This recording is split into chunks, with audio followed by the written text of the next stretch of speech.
Welcome, today in front of me Motorola Edge 30, and I'll show you how to turn on Hey Google or Google Assistant on that device.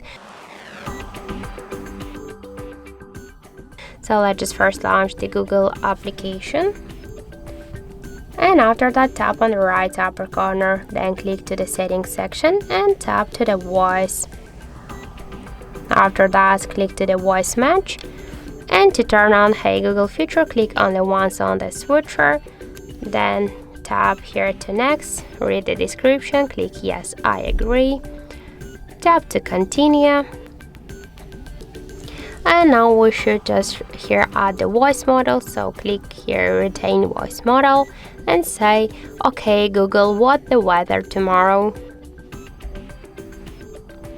Okay Google, remind me to water my plants every Monday. Oh, hey Google, make a call.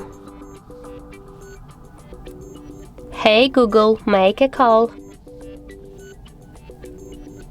Hey Google, set a timer for 5 minutes.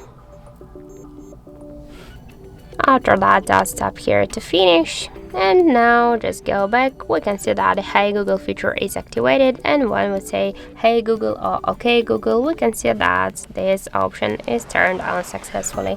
So that's it. Thank you for watching, and if you find this video helpful, don't forget to leave a like, comment and to subscribe our channel.